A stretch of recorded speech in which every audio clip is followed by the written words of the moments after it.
어떻게 새로운 장소는 급제 적응이 되셨는지요? 네. 여러분들과 함께 새로운 장소에서 새로운 시작을 맞이할 수 있다는 것은 너무나도 큰 기쁨이고 영광이 아닐 수 없습니다. 그동안 위에서 기도해 주시고 물심양면으로 지원해 주신 여러분들께 감사드립니다. 자, 오늘 함께 읽은 본문 사무엘상 17장. 사무엘상 17장은 다윗과 골리앗의 이야기로 너무나 유명한 장입니다. 다윗과 골리앗 이야기는 교회 다니지 않은 사람들도 다 알아요. 그래서 요즘은 언더독이라는 표현이라든지 아니면 다크독이라는 표현으로 조금 더 불리해 보이는, 평가가 약한 사람이 강한 사람을 이겼을 때 쓰는 표현의 가장 대표적인 것이 바로 다윗과 골리앗의 싸움이다 라고 말합니다. 물론 승자는 다윗이고요. 이 이야기는 우리 친구들도 어릴 적부터 많이 들었을 거예요. 다윗과 골리앗 이야기는 성경에서 다루는 아주 중요한 주제 중에 하나입니다. 어린이 성경 동화에 꼭 들어가고요. 우리가 이 다윗과 골리앗 이야기를 읽을 때 보통 사람들이 많이 기대하면서 보는 것은, 그리고 그 말씀에서 은혜 받는 포인트는 역전의 하나님.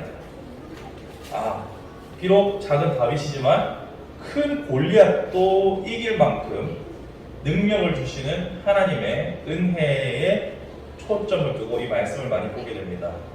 그래서 우리가 직면하고 감당하기 어려운 시험과 숙제들을 마치 골리앗으로 바라보고, 우리가 다윗이 되어서 하나님, 내가 저 골리앗을 무찔러 이겨 주십시오 라고 기도했던 적이 한 번쯤은 다 있으실 거예요. 이것이 일반적인 해석들이고, 이 또한 크게 나쁘다고 말씀드리는 것은 아닙니다. 근데 제가 묵상을 하다가요, 가만히 생각을 해봤어요. 이것이 하나님께서 역전의 하나님, 우리가 좋아하는 요즘 친구들이 많이 쓰는 핵사이다, 이런 속이 뻥 뚫리는 시원한 이야기를 하시고자 했던 것이 하나님의 목적이 다였을까? 이 저자에게 하나님께 주신 메시지의 전부였을까? 라는 생각을 해봤습니다. 그러면서 다시 본문을 생각해봤어요. 곰곰이 생각해보니까 저는 이 다윗과 골리앗의 이야기는 역전의 이야기가 아니라 원래 승리자이신 하나님이 드러났다라는 생각이 들었어요. 역전의 이야기가 아니라 원래 하나님의 승리의 이야기가 조금 다르게 채색되었을 뿐이다라고 생각했어요.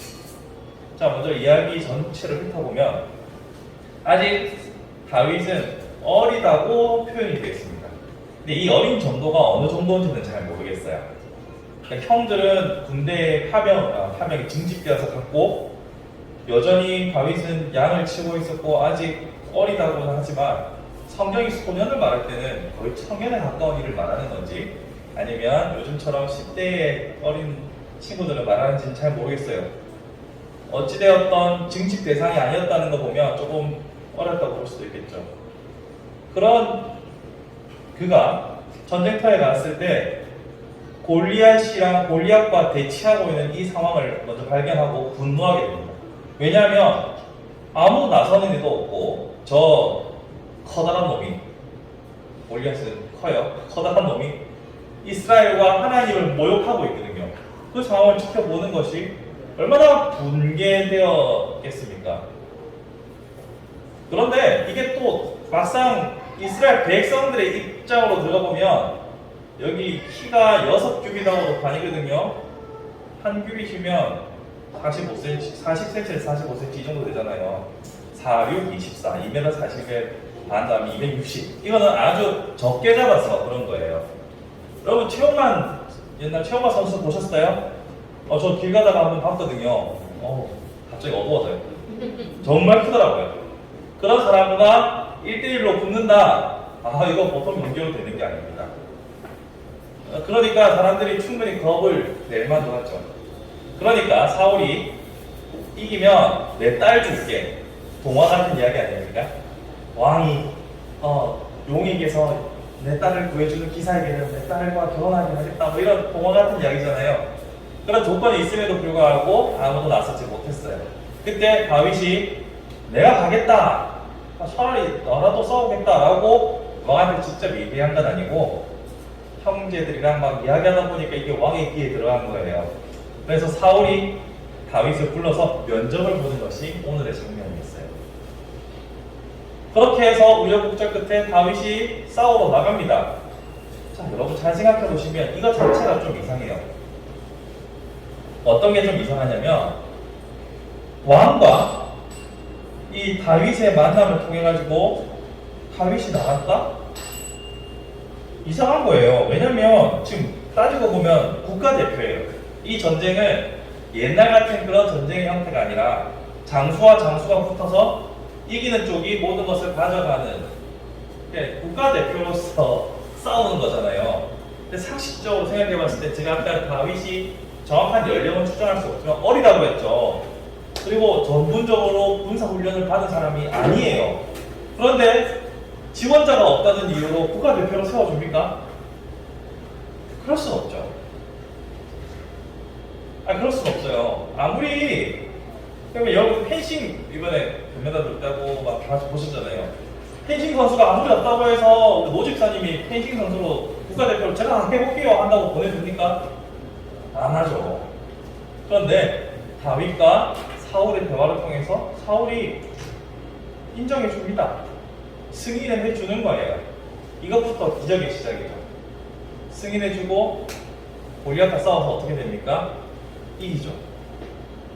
이 모든 과정을 생각해보면 다윗이 골리앗이라는 아주 상대적으로 강한 자에게 역전을 했던 것이 아니라 처음부터 하나님께서 내가 너희보다, 즉 너희 생각하는 이스라엘의 생각보다 그리고 블레셋보다 골리앗보다 내가 큰 자다라는 것을 처음부터 끝까지 쭉 보여주고 계시는 거예요.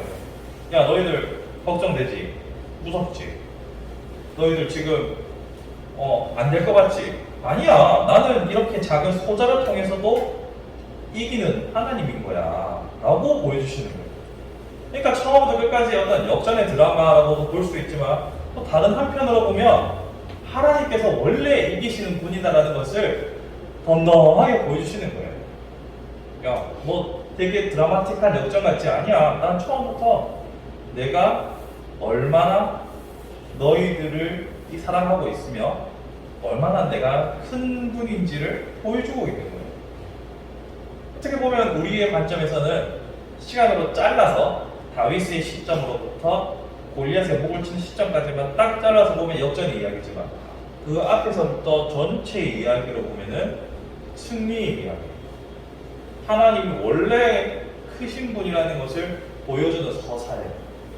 이렇게 생각해 보면 시간이라는 주제로 다시 고민하게 되는 거예요. 자, 시간이라는 것은 매우 상대적입니다. 그래서 군대 가 있는 친구들이 휴가 나오면 군대 나온 친구는 너무 오랜만에 나와서 막 좋아 죽겠어요. 근데 밖에 있는 사람들은 그냥 또 나왔나라고 말하죠. 시간은 매우 상대적입니다. 우리는 보통 애를 키울 때 왜 이렇게 돌아보면 좀 큰 것 같은데 오랜만에 만나는 어른들은 네가 이렇게 많이 컸나 이렇게 하죠. 시간은 매우 상대적입니다.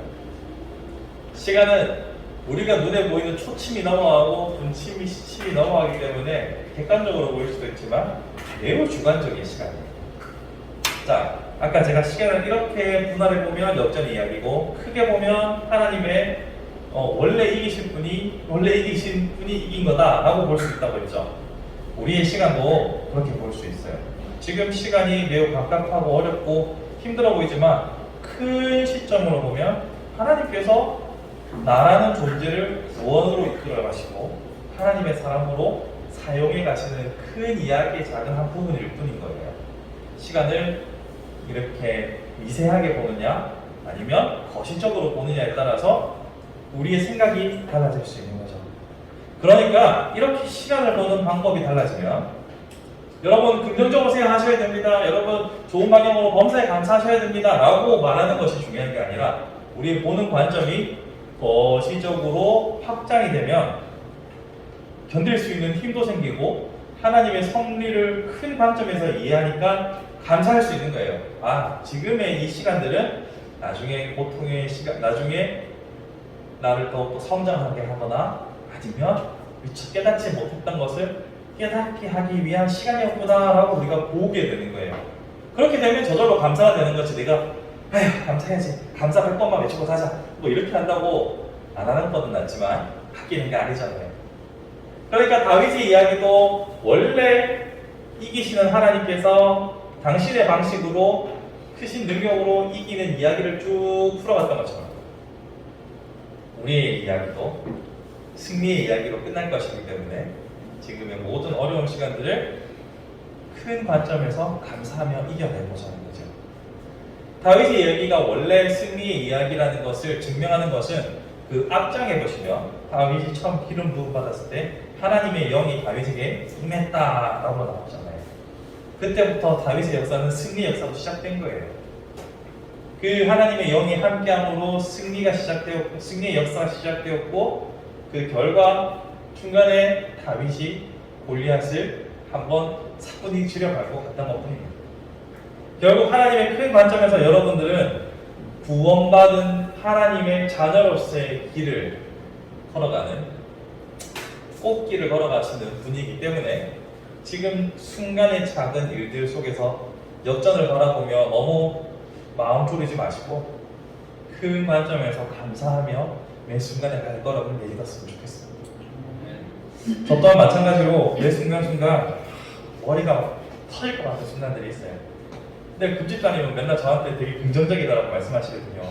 아니요, 저도 스트레스 많이 받아요. 저도 어떤 때는 머리가 많이 빠질 때도 빠지는 날도 있고요. 어떤 날에는 제가 한 번씩 체하면 잘 안 보일 때가 있어요. 또 그 병원에서는 혈액순환 장애에 의한 냉증 뭐 이렇게 거창하게 이름을 붙이는데 한 번 체하면 이제 피가 잘 안 통하잖아요. 그러면 앞이 잘 안 보이더라고요. 그러니까 눈에 보이는 화면이 이만큼이면 한 부분이 잘 안 보이고 뭐 그런 때도 있어요. 저도 스트레스 받고 저도 지칠 때도 있어요. 그런데 큰 거시적인 관점에서 하나님께서 나를 사랑하시니까, 하나님께서 나 이뻐하시니까 나만 뭐 하나님과 관계만 잘 되면 뭐 어떻게 되겠지 라고 계속 스스로를 억지로 일으켜 세웁니다. 그렇게 안 하면 어떡하겠어요. 계속 절망 가운데서 혼자 스트레스 받고 있을 수는 없잖아요. 근데 매 순간 내가 그래도 감사해야지 주문처럼 하는 것은 소용이 없더라고요. 하나님께서 그래도 나를 여기까지 이끌어 오신 것 보면 뭔가 계획이 있겠지 라고 또 풀풀 터는 거예요. 여러분 여기 바른교회 온 것이 우연이겠습니까? 바른교회 온 것을 후회하시는 분은 없으시겠죠? 하나님께서 여기까지 인도하시고 섭리하셨다는 것은 분명히 뭔가 계획이 있다는 거예요. 분명하게 알지는 못해도 있긴 있구나 라고 생각할 수는 있잖아요. 그렇게 생각하고 오늘을 감사하는 거예요. 그렇게 오늘을 긍정하는 겁니다. 옛날에 뭐 긍정의 힘 해가지고 뭐 조엘 오스틴 목사님 책 뭐 이렇게 했는데 그냥 주문처럼 하는 것이 아니라 합리적으로 우리가 우리의 삶의 방향을 생각해 보는 겁니다. 하나님께서는 분명히 여러분을 사랑하시고 사랑의 감정은 사랑하는 대상을 그대로 내버려두지 않습니다. 그 사랑의 하나님으로 만족해야 하고 기뻐할 수 있는 우리가 되었습니다.